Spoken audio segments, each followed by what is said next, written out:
For tonight's talk, we have moved to the area of the Canal Square, which I am now standing beside a beautiful little memorial unveiled in 2012, honouring the men and women who are Kilkenny citizens who died in all wars and the United Nations. So it is very fitting that engraved on the front of this is the first line of a poem by Joseph Mary Plunkett, "I see his blood upon the rose," which of course brings us back to reflect on our 1916 rising. And in fact, Kilkenny had quite a large and significant involvement in the 1916 rising, given that it did go, I won't call it active service, but they were mobilised. It was a failure of communications which caused the lack of activity in the Kilkenny area, and I'll develop on that a little bit further in a minute. But in order to understand really where we were, having fought in World War I, the development of the Irish national identity actually starts, it's always been there, but it's brought to the fore in 1916 with the Easter Rising. Not so much with the Rising itself, because even though as a strategy by the IRB, in my opinion, it was highly successful. As a tactical event, it failed because the tactics were significantly flawed.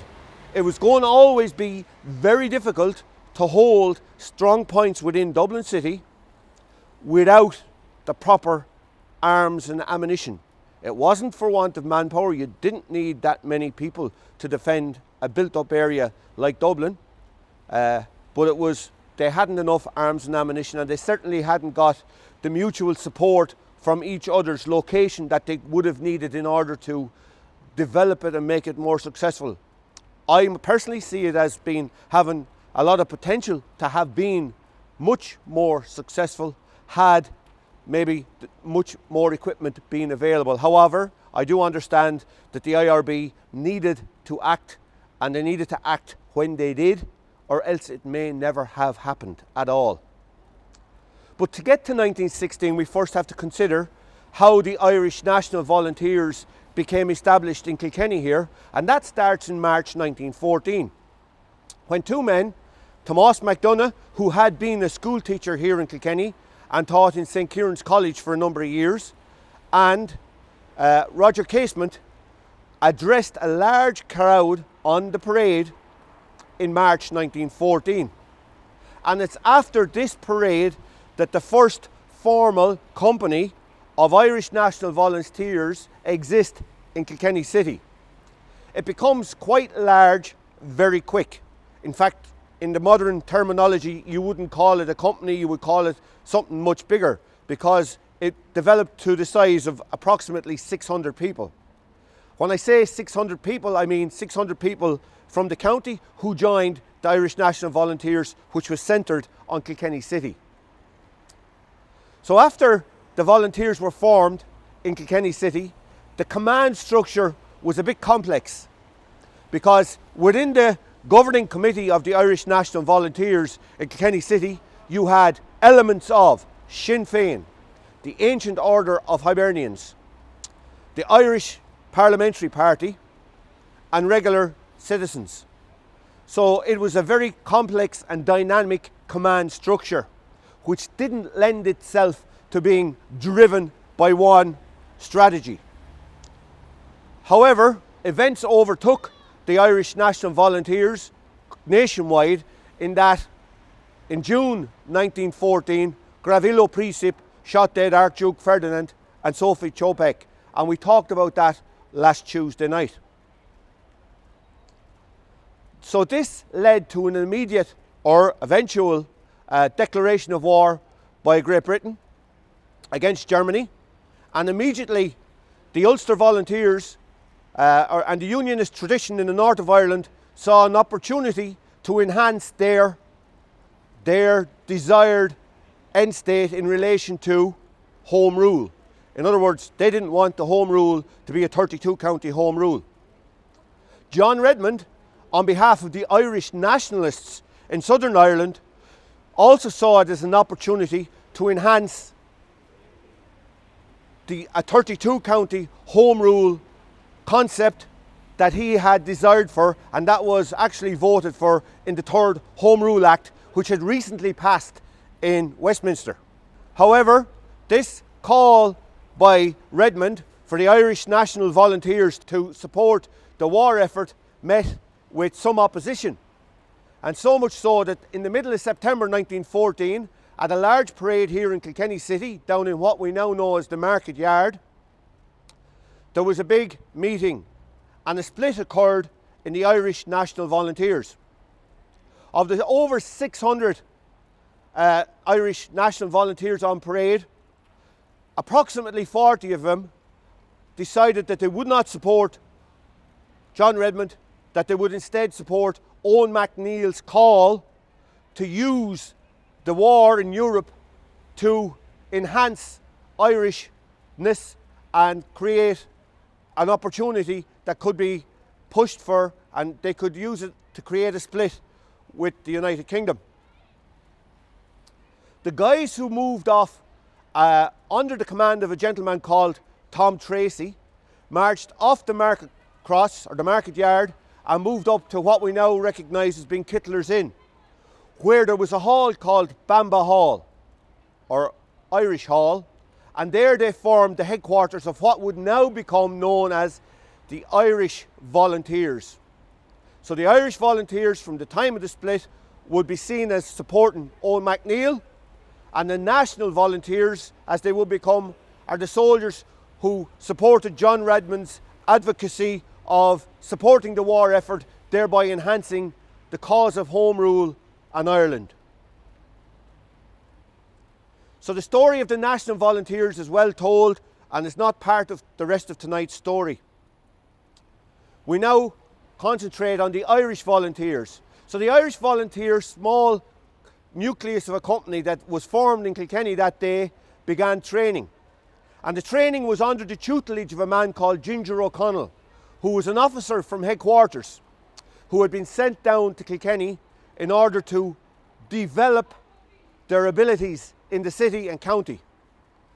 And it must be understood at this moment in time that the Irish Volunteers, the nucleus of the Irish Volunteers, were all members of the Irish Republican Brotherhood, that most famous and best organised secret society that ever exists, I suppose, in the republicanism of Ireland, particularly up to that date. The only person that in the top echelon of the Irish Volunteers that wasn't in the IRB, in fact, was Tom Tracy, who became the de facto company commander. So we fast forward into 1916, the Easter Rising occurs, the Kilkenny Volunteers are mobilised, having already been given their orders by Cathal Brugha, who met Tom Tracy on a place called King Street, which is now known as Kearn Street and not far from us here. And he was given the verbal orders that Kilkenny would mobilise in the event of a rising. They would form up on their bicycles and they would move to Scullogue Gap in Carlow, where they would meet up with the Carlow Volunteers, and from there they would create mayhem and ruckus and carry out activities en route to Dublin. It was a very vague sort of type of orders, but it was a set of orders, and he, in fact, Tom Tracy, was under no illusions as to what would be expected of him. So when the Easter Rising news came down to Kilkenny, Ginger O'Connell was already here. Ginger O'Connell, unknown to the organisers of the Easter Rising, was aligned to Bulmer Hobson and Owen MacNeill. So Ginger O'Connell was never going to facilitate a rising in Kilkenny contrary to his own beliefs and the beliefs of Bulmer Hobson and Owen MacNeill, who had been put into close service custody by the IRB in Dublin to prevent them having influence. So the news of the rising got to Kilkenny, but Ginger O'Connell stalled the movement. They formed up in Bamba Hall, or Volunteer Hall in Kittler's, and they got all their weapons together, which they had pre-collected from a Dr. Dundon in Boris in County Carlow. So we're fully armed, they were equipped well enough, and they had enough ammunition, and they had 48 hours pack rations in accordance with what they were told, and they were ready to go. But before the command to go ever came to Kilkenny, the Rising was defeated in Dublin, and it ended. With that, 32 Kilkenny volunteers were arrested, brought to Richmond Barracks in Dublin. From there they were deported to Frongach camp in Wales. This is where the development of the doctrine that would be used in the Irish War of Independence 1919 to 1921 was developed, discussed and perfected insofar as it could have been. The mistakes made in the Easter Rising was that, obviously, to occupy a city in strong points you need to be mutually supportive and you need a large amount of arms and ammunition. And I am now wearing the uniform of an Irish volunteer circa 1916. You couldn't fight an opposition like the British Crown Forces as a uniformed force. You were never going to dominate the terrain. You were never going to force your enemy into a defeat by weight of numbers. We didn't have the numbers in Ireland. The superior combat power would always be with the British. But that wasn't the point. If you fought a guerrilla type war post the start of the War of Independence, then you could use lack of numbers or smaller numbers to your distinct advantage. And that's what was developed in 1916. In 1917, the guys are released from Frongach. They come back, they settle back into society here in Kilkenny, but they're always developing the concept and the thought processes about the next big move. What's going to happen next? People like James Nowlan, who was the president of the GAA, was heavily involved. People like Tom Tracy, Peter DeLucre, Larry DeLucre, James Lawler from Friary Street. All these guys were heavily involved in the development of and the building up of a Kilkenny battalion, first of all, a city battalion of Irish volunteers. And soon, towards the end of 1917, there was also a battalion in South Kilkenny, West Kilkenny and North Kilkenny. So there was sort of 4 battalions at the end of 1917. But early 1918, the British are in a crisis. They haven't enough soldiers in the Flanders, in Palestine, in all over the globe to fight the world war that they're involved in. And they implement and vote in a conscription act which forces conscription in Ireland. It has to be recognised at this point that every Irishman that died having signed up or enlisted in Ireland did so as a volunteer. There was never conscription accepted in Ireland. But the signing into Parliament, into an act of law by the United Kingdom forcing conscription into Ireland was like a red rag to a bull, to paraphrase it. No, it immediately swung support towards the Irish volunteers. So much so that by the middle of 1918 there was 8 battalions in County Kilkenny and a brigade headquarters. From Tullerone, the 2nd battalion, the 1st battalion was Kilkenny City, the 3rd battalion was Castlecomer, Paulstown was the 4th battalion, the 7th battalion was Callan, the 9th battalion was Mooncoin, eventually Mooncoin, they would eventually become. So there were, by the end of 1918, just before the Great War ends, there is a battalion in 9 different parts of Kilkenny County, and that is supported by a brigade headquarters which is mostly associated with Kilkenny City, because Tom Tracy was the brigade commander, James Lawler was the vice commander, Ned Comerford was also involved, and he's from the city as well, and there were a few others as a brigade headquarters. So now you had a force which could be mobilised in the event of a future war. The ongoing problem, however, was the procurement of weapons. One story is that late in 1918, a friendship is developed between one of the volunteers in Kilkenny and a trooper Wilson, from the barracks.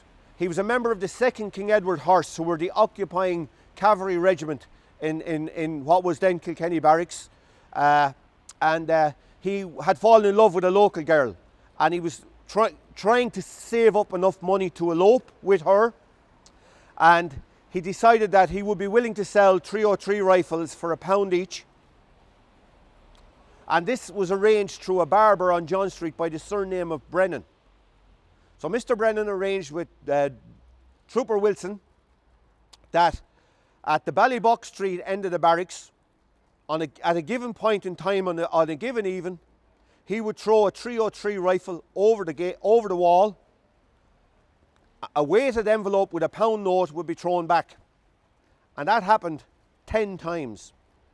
So the local volunteers had 10 303s. However, this was a quite slow process, and eventually it was decided that Trooper Wilson would deliver 10 rifles in one evening, and he would get his £10 note over the wall. And this would be sufficient money for Trooper Wilson then to elope with his intended. And anyway, Trooper Wilson defaulted off parade that morning and was confined to barracks. So he gave a note to a colleague of his to bring to his friends, down to Trooper Brennan, or to Mr. Brennan, the barber, and Mr. Brennan would then know what's going to happen that night. But his friend brought the letter to his commanding officer, and the commanding officer alerted everybody. So there was a trap set in place. James Lawler and 3 of his colleagues were heading over Greensbridge. And as they were going down towards Greensbridge, they noticed an RIC presence on the bridge. And subsequently, there was an RIC presence here on John's Bridge as well. So they went over what was then a footbridge down towards Talbot's Inch. And they crossed there, and on their way, walking down Ballybox Street, they heard whispering in a ditch. And so they obviously knew that something was wrong, and they didn't go down. So they escaped, but they never got the follow-up was they never got the 10 rifles. But they did get 10 303s that night, and it would assist them in the start of the War of Independence. So as we come to the end of 1918, there is a returning, at the commencement of the returning of World War I soldiers about to start. But what really comes to Kilkenny in a massive way is the Spanish flu. So returning soldiers bring with them a devastating sickness, and many Kilkenny citizens die in the winter of 1918 as a consequence of the Spanish flu, particularly the very young and the very old. And so as we reflect here now, and we look at the small stone, which is quite modest in size but very nice in its Celtic design, and was placed here under, I suppose, the mayorship of David Fitzgerald in 2012, it doesn't really tell the story that needs to be told. And as we leave, or we wind up tonight, finishing our story about 1918, it's important that we understand that Kilkenny, although it was entering, had been, I suppose, at this time, 101 years ago, there had been a month apiece. The very start of the soldiers were starting to return from Flanders. Anybody who fought in France and Flanders came back battle scarred, either physically or very most often mentally. We've already discussed the fact that these guys would be denied pensions in Ireland, they would be denied educations in Ireland, and they would be denied, their families would be denied educations in Ireland. So as we go off from this year and we have hopefully a nice, peaceful, happy, festive season and Christmas, that we can reflect and think about 100 years ago how that the nucleus of the Ireland that we live and are happy to have a peaceful life in now was starting to develop within the consciousness of our Irish and Kilkenny citizens. With that, I'd like to end tonight's half-hour long discussion. Thank you very much.